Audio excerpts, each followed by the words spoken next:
6 de septiembre, mes de la Biblia, sexta catequesis. Trataremos hoy del canon de las Sagradas Escrituras.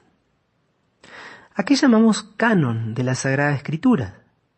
A la lista de los libros que son considerados palabra de Dios, libros inspirados. ¿Cómo se formó ese canon? Nos dice el Catecismo, la tradición apostólica hizo discernir a la Iglesia qué escritos constituyen la lista de los libros santos. Esta lista integral es llamada canon de las Escrituras. Este tema el Catecismo no lo desarrolla en detalle, pero hay muchas fuentes que podemos consultar en Internet que nos pueden dar una información mayor. El canon del Antiguo Testamento ya estaba formado para la época de Jesús, aunque también en relación al Antiguo Testamento hay diversas polémicas o distintos puntos de vista. Algunos solamente consideraban palabra de Dios, como es el caso, por ejemplo, de San Jerónimo, a los libros que habían sido escritos directamente en hebreo, porque algunos libros del Antiguo Testamento fueron escritos en griego, en una etapa posterior. La Iglesia poco a poco fue considerando a estos libros escritos directamente en griego, cuando los judíos estaban en la diáspora y sobre todo en la región o bajo la influencia de Alejandría, también libros inspirados, palabra de Dios. Eso en cualquier edición de la Biblia los podés encontrar y se explica allí la distinción entre unos y otros. Vamos a, por ejemplo, poner el libro de la sabiduría o también los libros de los Macabeos, libros más recientes, más cercanos a la época de Jesús, donde se percibe una teología mucho más desarrollada y que fueron escritos ya originalmente en griego.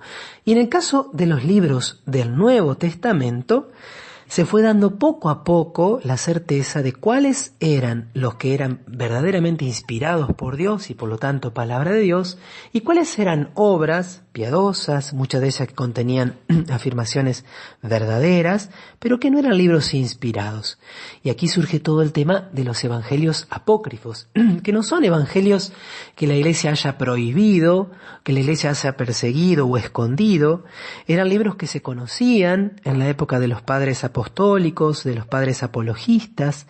Sobre todo tenemos allí el testimonio de San Ireneo de León, un gran padre de la Iglesia del siglo II, que habla reiteradas veces de diversos evangelios que nosotros conocemos hoy como apócrifos. ¿Qué eran estos evangelios? Eran libros atribuidos a uno de los apóstoles en los cuales se iban deslizando enseñanzas sobre Jesús que no eran acordes a la tradición oral, a la tradición de la vida de la Iglesia, a lo que se transmitía por el culto, por la liturgia y por la vida misma y las costumbres de la Iglesia. Por lo tanto, la Iglesia misma dijo no, estos libros no pueden ser inspirados por Dios porque son contrarios a lo que nos viene por tradición. Así se hizo el discernimiento. Podemos decir que los libros del Nuevo Testamento para finales del siglo II estaba casi cerrado el canon, aunque había diversas controversias de acuerdo a la zona. Ya a fines del siglo IV, en Roma y en otras iglesias, se había aceptado la casi totalidad de los libros que nosotros hoy conocemos como los libros canónicos del Nuevo Testamento. Esto da lugar a una lista donde encontramos 46 libros del Antiguo Testamento y 27 libros del Nuevo Testamento.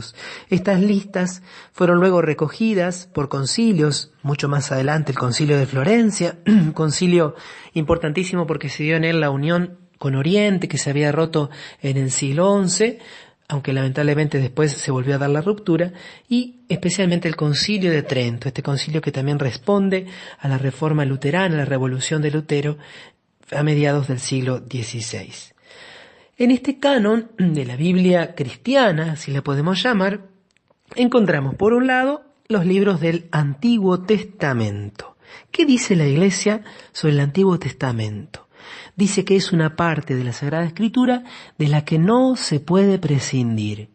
Sus libros son divinamente inspirados y conservan un valor permanente, porque la antigua alianza no ha sido revocada. Las palabras que dijo Dios son para siempre. Por eso, si bien nosotros por cuestiones de practicidad y a veces de economía, publicamos, compramos, tenemos el Nuevo Testamento solo o incluso los 4 evangelios solos, es importante que en cada casa de un cristiano esté toda la Biblia, Antiguo y Nuevo Testamento. Y dice el Catecismo que el fin principal de la economía del Antiguo Testamento era preparar la venida de Cristo Redentor universal. Aunque contienen elementos imperfectos y pasajeros, no tenemos que olvidar esto, sin embargo los libros del Antiguo Testamento dan testimonio de toda la pedagogía divina del amor salvífico de Dios. Contienen enseñanzas sublimes sobre Dios y una sabiduría salvadora acerca de la vida del hombre. Encierran admirables tesoros de oración y en ellos se esconden el misterio de nuestra salvación. Es admirable el modo en que Dios poco a poco se va revelando, se va acostumbrando a estar con el hombre y va acostumbrando al hombre a estar con él. Por eso el Antiguo Testamento debe ser conservado y debe ser conocido también por nosotros los católicos. Encierran admirables tesoros de oración.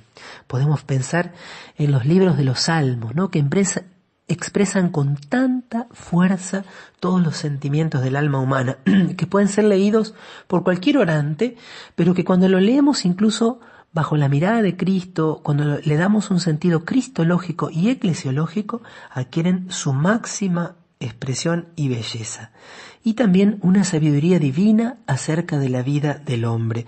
Dentro de la enseñanza moral del Antiguo Testamento, evidentemente que hay algunas cuestiones que son imperfectas. Por ejemplo, cuando Moisés autoriza al divorcio y al formar un nuevo matrimonio. Después Jesús va a decir, al principio no era así, Moisés le permitió por la dureza de sus corazones. Y así hay muchas normas morales del Antiguo Testamento que fueron superadas en el Evangelio. Pero incluso en el marco del Antiguo Testamento tenían un sentido de superación, de elevación.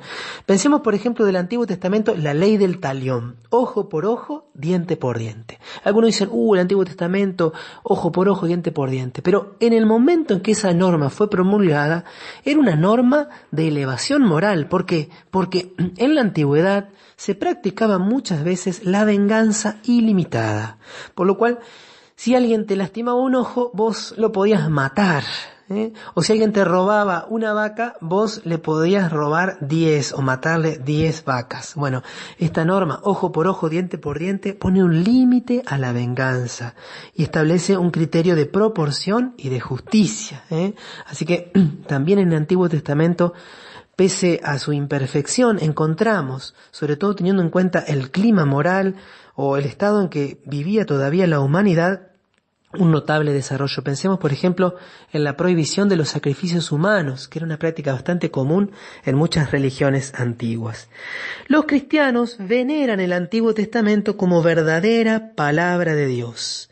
La Iglesia ha rechazado siempre vigorosamente la idea de prescindir del Antiguo Testamento so pretexto de que el Nuevo lo habría hecho caduco. Esto es una verdadera herejía que se llama marcionismo. Marción pensaba, decía, enseñaba que había como 2 dioses, un Dios malo del Antiguo Testamento y un Dios bueno, el Dios verdadero, el del Nuevo. Nosotros afirmamos la unidad del designio divino, afirmamos la unidad de los 2 testamentos. Ojalá también que esto nos sirva a todos para introducirnos un poquito más en el Antiguo Testamento. Por supuesto, leyéndolo siempre bajo la guía de la Iglesia. Es muy importante que si tenés una buena Biblia, una Biblia con lindas introducciones, antes de abordar la lectura de un libro, trates de ir a la introducción, trates de ver las notas al pie, para comprender mejor lo que el Señor nos quiere transmitir a través de estos textos. Mañana seguiremos con los libros, con la introducción al Nuevo Testamento y ya muy prontito con la introducción a cada uno de los libros.